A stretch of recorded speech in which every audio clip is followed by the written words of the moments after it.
Bonjour Arthur Vacher et Ilza da Silva. Bonjour. Merci d'avoir accepté notre invitation. Vous avez tous les deux lancé le podcast Projet Adama, hébergé sur regard.fr et qu'on peut retrouver sur l'application podcast, sur Spotify et sur SoundCloud. Alors c'est un podcast mensuel qui raconte les récits et les expériences des personnes rassemblées autour du combat pour la vérité et la justice pour Adama Traoré, assassiné en 2016 par la police, même si cette dernière continue de nier les faits. Alors comme vous le dites au début de chacun de vos podcasts, vous êtes deux personnes blanches. Pourquoi vous êtes-vous intéressé en premier lieu au collectif Justice et Adama Traoré ? Alors nous, ça nous est apparu comme une évidence en fait. À partir du moment où on a entendu les discours d'Assa Traoré, on s'est dit qu'on ne pouvait pas ne pas agir.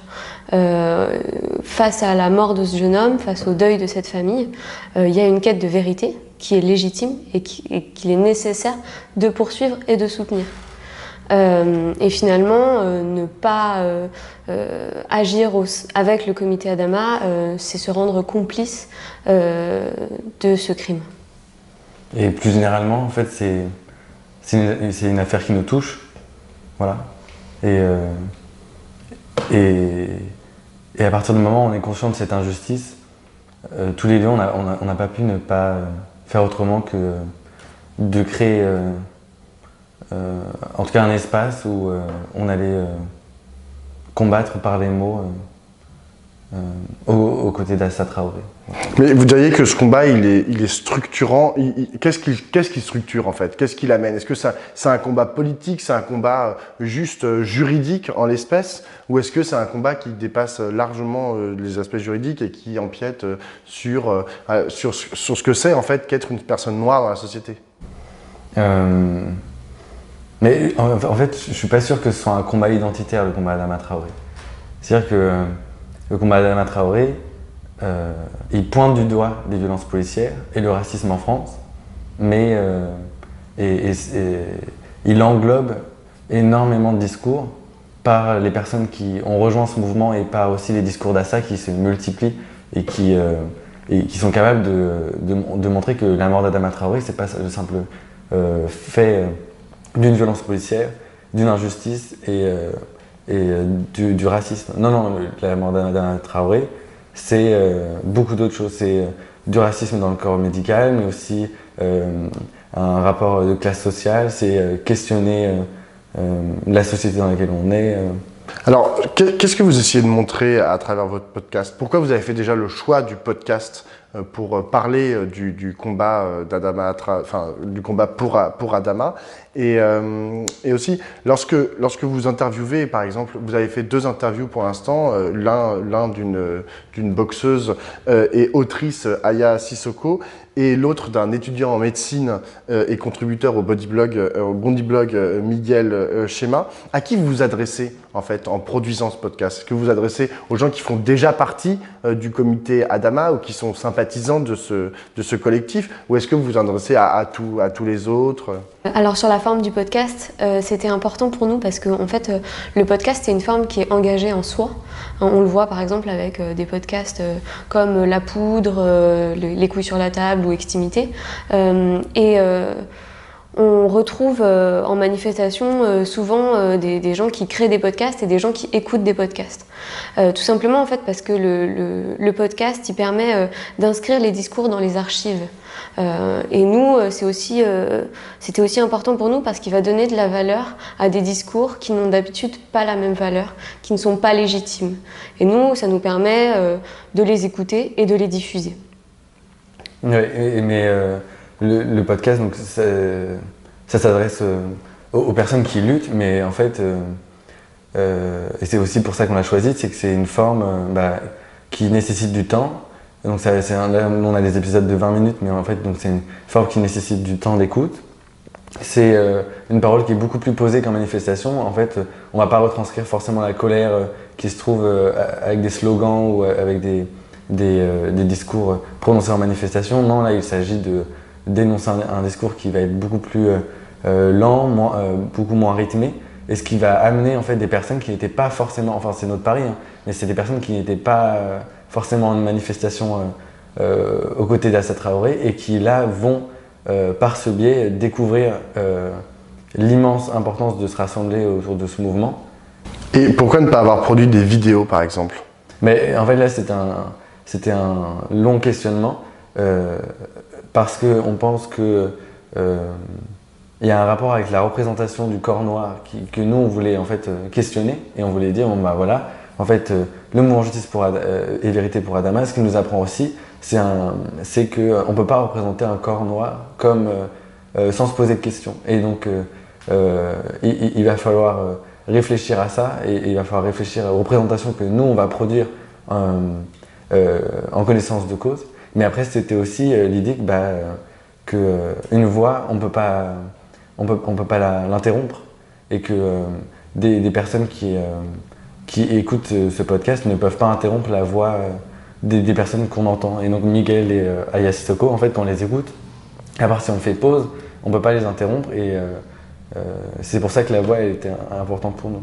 Et c'était aussi mettre de l'importance sur les mots, sur le langage, sur le discours, parce que quand on arrive en manifestation avec dans ce mouvement, on a bien réalisé qu'on entrait aussi dans un discours sociologique que nous, on a découvert, qui apportait des concepts qui étaient forts, comme le terme de racisé, comme blanchité, etc. Et ça, en fait, mettre l'accent dessus dans la forme du podcast, ça permet de faire comprendre qu'en fait, ce mouvement, pour renverser l'idéologie dominante, elle met en place des processus discursifs, on va dire, et ça passe par le discours.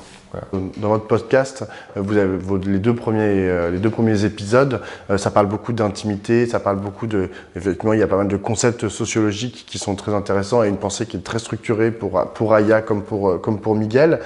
Mais est-ce que vous pensez que le podcast c'est aussi le bon outil pour dire la rage et la colère? Parce que c'est aussi ce qu'il y a en toile de fond dans le combat pour Adama.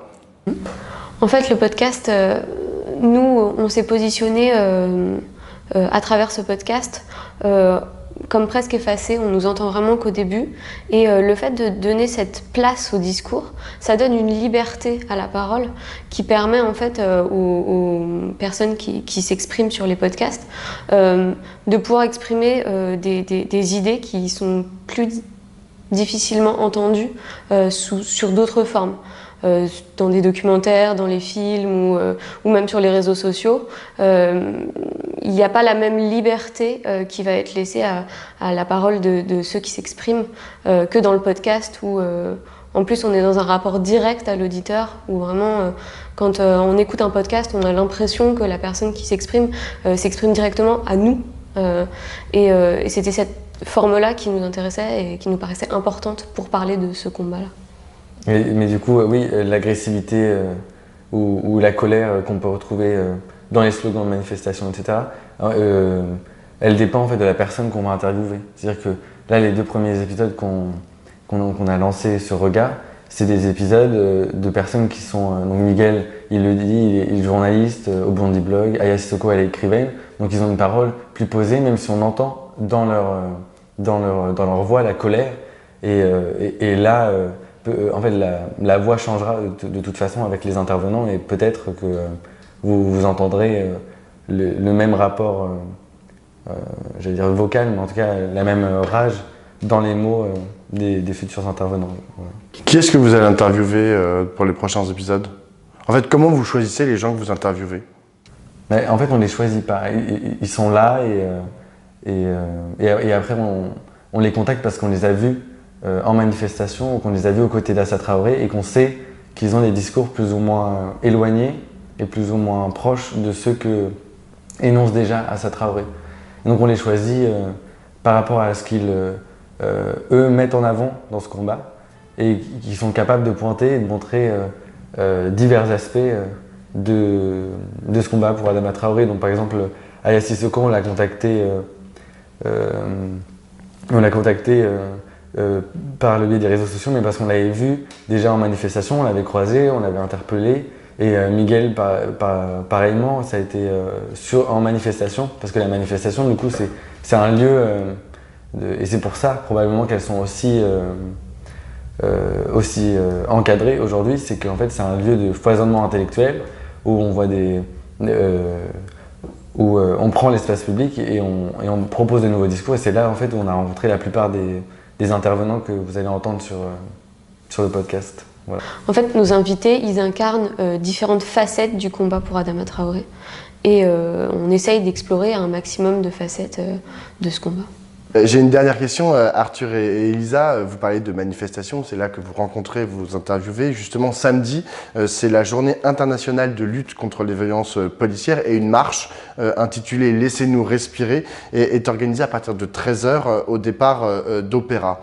Alors, sont notamment exigées l'interdiction totale de l'usage par les forces de l'ordre de toutes les techniques d'immobilisation susceptibles d'entraver les voies respiratoires, l'interdiction totale des armes de guerre, dont le LBD notamment, et la création d'un organe public indépendant de la police et de la gendarmerie pour enquêter sur les plaintes déposées contre les forces de l'ordre. Est-ce que vous croyez qu'avec cette manifestation, avec votre podcast, avec toutes les actions qui sont faites autour de ces questions, est-ce que vous croyez qu'on est susceptible d'obtenir quoi que ce soit de la part du gouvernement et du pouvoir en place ? À quoi ça sert en fait votre podcast ? À quoi ça sert les manifestations ? Parce qu'on n'a pas l'impression qu'en face, ils soient très réceptifs. La question, c'est pas si on y croit, mais c'est qu'est-ce qu'on fait face à cette situation.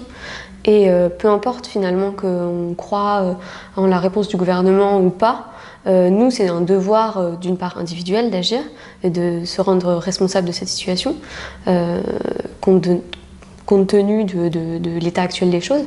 Je ne sais pas si je suis optimiste ou si on est optimiste vis-à-vis des réponses du gouvernement. En attendant, on ne peut pas abandonner en se disant de toute façon il n'y a rien en face. Il faut continuer de lutter, il faut trouver de nouvelles manières de lutter pour peut-être toucher ou atteindre d'autres façons les positions du gouvernement. Mais il ne faut pas s'arrêter, il faut continuer de se battre et on continuera de se battre tant que ce sera nécessaire. Merci beaucoup Arthur et Elisa.